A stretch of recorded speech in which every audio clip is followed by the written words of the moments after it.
En el cuerpo existen diversos sistemas. Uno de los principales es el sistema endocrino. Este se compone por varias glándulas que se encuentran a lo largo del cuerpo. En este video hablaremos de dos de los principales, las glándulas suprarrenales y el páncreas. Hablando de las glándulas suprarrenales, son dos pequeñas glándulas, una en forma de triángulo y otra en forma de media luna, las cuales se ubican por encima de los riñones. Ambas glándulas se dividen en dos partes principales, la corteza y la médula, cada una con características tanto fisiológicas como histológicas diferentes. En el caso de la corteza se divide en tres capas distintas, las cuales varían en funciones. La primera es la zona glomerulosa. Es la capa más externa y produce principalmente la hormona aldosterona. Esta zona tiene pequeñas células ovoides y compactas que se agrupan en estructuras como glomérulos. Están formadas y normalmente tienen forma cilíndrica. La siguiente zona es la zona fasciculada. Es la capa media y produce principalmente la hormona cortisol. Esta zona tiene células más grandes y poliédricas y se agrupan en estructuras lineales en forma de fascículos. Normalmente se encuentran separados por capilares sinusodiales. Por último tenemos a la capa interna, la zona radicular, la cual se encarga de producir andrógenos. Esta se conforma de pequeñas células de núcleos hipercromáticos que se juntan en forma de red.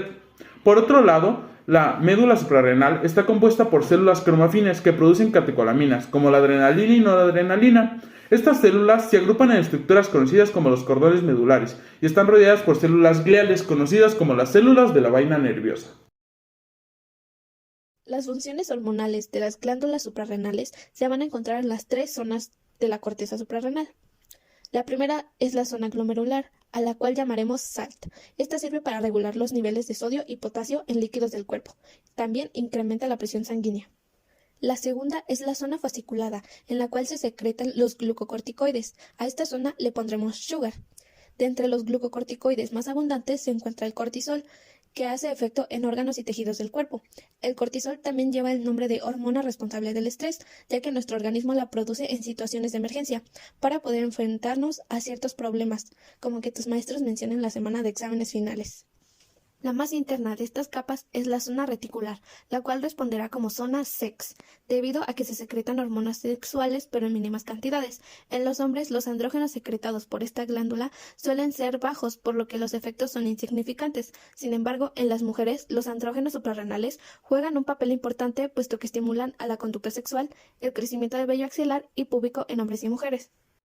La glándula suprarrenal, ya mencionado antes, tiene otra capa, la cual es la médula. En esta se van a producir dos hormonas principales, que son la adrenalina y noradrenalina. Estas dos se van a secretar en gran medida a respuestas de lucha o huida, por lo que aumentarán la frecuencia cardíaca y fuerza de contracción en los músculos. Así que si ves un chacal caminando detrás tuyo, pídele a tu médula suprarrenal que secrete adrenalina y noradrenalina, pero en corto, antes de que diga... pasaje, ya se la saben. Ahora hablemos sobre su desarrollo embriológico. Las glándulas suprarrenales presentan un doble origen embriológico. La corteza, la parte externa de la glándula suprarrenal, deriva del mesodermo, mientras que la médula, la parte interna, tiene un origen ectodérmico, pues se desarrolla a partir de células de la cresta neural. Su desarrollo comienza entre las semanas 5 y 6, con la migración de células mesenquimales provenientes de la pared corporal posterior. Estas se irán agrupando entre la raíz del mesenterio dorsal y la gónada de desarrollo, para formar la corteza fetal. Posteriormente ocurrirá una segunda proliferación, la cual formará la corteza definitiva. Paralelamente aparece la médula debido a la proliferación de células que proceden de un ganglio simpático adyacente que deriva de las células de la cresta neural. Al principio, la médula aparece como una pequeña masita de células en el lado medial de la corteza. A medida que la corteza la rodea, las células que conforman la médula se irán diferenciando en células secretoras de la médula suprarrenal, a las que se les denomina células cromáfines. Imagina que vas caminando por la calle y de repente... El estrés que sientes hace que tu cerebro dé la orden a las glándulas suprarrenales para producir adrenalina, aumenta tu ritmo cardíaco y tu respiración, por lo que llega más oxígeno a los músculos y tu cuerpo se prepara para reaccionar.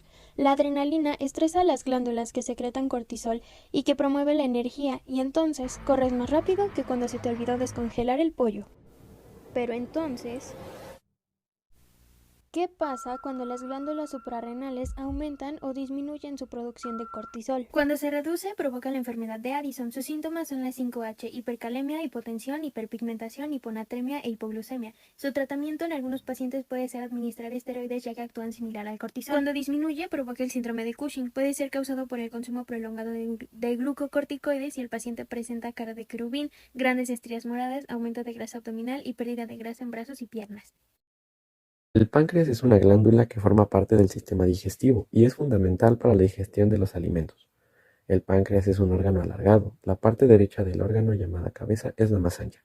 Se ubica en la curva del duodeno, que es la primera porción del intestino delgado. La parte izquierda, llamada cuerpo del páncreas, es angosta y se extiende ligeramente hacia arriba y termina en la parte llamada cola, que está cerca del vaso. Una de sus principales características es que produce enzimas digestivas que ayudan a descomponer proteínas, los carbohidratos y las grasas, además de la producción de hormonas. El páncreas está irrigado por arterias pancreáticas y está inervado por el nervio vago, el plexo celíaco y el plexo mesentérico superior. Se encuentra situado oblicuamente en la pared abdominal posterior a nivel de los cuerpos vertebrales de L1 y L2. Su posición oblicua hace que sea imposible ver todo el páncreas en un solo corte transversal. El páncreas tiene relación con varias estructuras adyacentes debido a que se ubica en las regiones epigástrica, hipocóndrica izquierda y en una pequeña porción de la región umbilical. El páncreas se encuentra recubierto por una cápsula de tejido conectivo que envía tabiques hacia su interior, formando lóbulos. El páncreas está conformado por dos componentes: un componente exocrino constituido por acinos serosos, conductos excretores y células centroacinares. Los acinos serosos están formados por células piramidales con núcleo ovalado y central, con citoplasma basal basófilo. Las células centroacinares están ubicadas dentro del acino. Son células planas que presentan un citoplasma acidófilo pálido. Estas células producen una secreción rica en agua, sodio y bicarbonato. El segundo componente es el componente endocrino, caracterizado por la presencia de islotes de Langerhans, formados por una mezcla de acúmulos de células organizadas en cordones irregulares. Estas células son beta, que representan del 60 al 80% del total de estas células, ubicadas en el centro y producen insulina; alfa, que representan del 15 al 20% de las células pancreáticas endocrinas, ubicadas en la periferia, las cuales producen glucagón; delta, que son del 5 al 10% de las células pancreáticas endocrinas. Estas producen somatostatina pancreática; células PP o células F, que representan el 2% de las células de los islotes. Estas sintetizan polipéptido pancreático. Estas células se tiñen con menor intensidad y con H y E no es posible identificar los tipos celulares. El intestino primitivo se divide en 5 partes: faringe, intestino anterior, intestino medio, intestino posterior y cloaca. El páncreas se origina de 2 yemas pancreática dorsal y ventral del endodermo. Al final de la 5ª semana en el desarrollo del intestino primitivo se observan las yemas pancreática dorsal y ventral. La ventral nos desarrolla la cabeza y cuello, la dorsal nos desarrolla el cuerpo y cola del páncreas. Estas yemas van a desarrollarse y crecer y elevarse. La yema pancreática ventral hace un giro para colocarse detrás del duodeno primitivo, fusionándose con la yema pancreática dorsal, formando el esbozo del páncreas completo y los conductos principales, Wirsum y accesorios Santurini.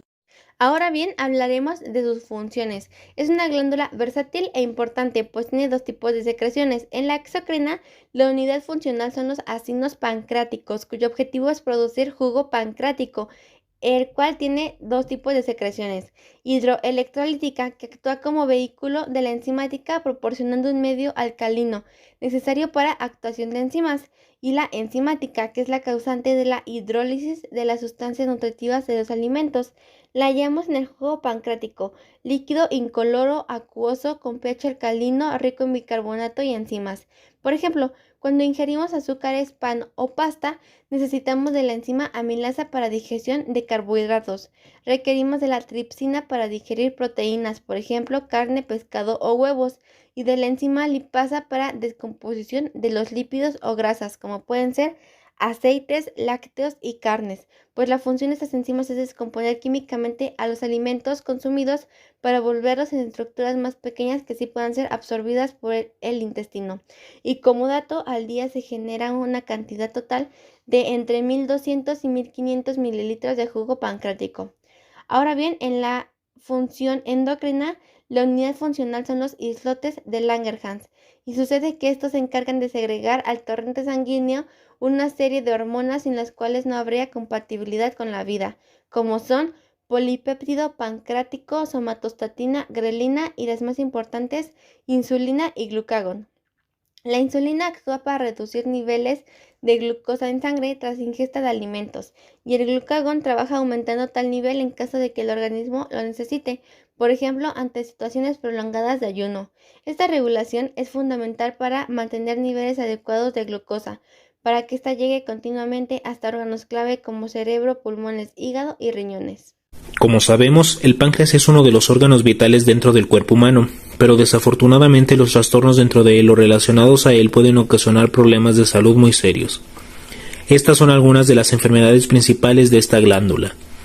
En primer lugar tenemos a la pancreatitis, la cual se produce cuando las enzimas sintetizadas por el páncreas exocrino se activan en el propio páncreas en lugar de activarse en el duodeno, de manera que causan irritación y daño. Puede ser aguda, causada por la obstrucción del conducto pancreático por un cálculo biliar, o crónica, causada por enfermedades de la vesícula biliar y la existencia de un riesgo genético que se acentúa con el alcoholismo. En segundo lugar tenemos al cáncer de páncreas, el cual es un crecimiento descontrolado de células anormales en el páncreas. Las células cancerosas forman tumores malignos que dañan el tejido e impiden que el páncreas realice correctamente su función.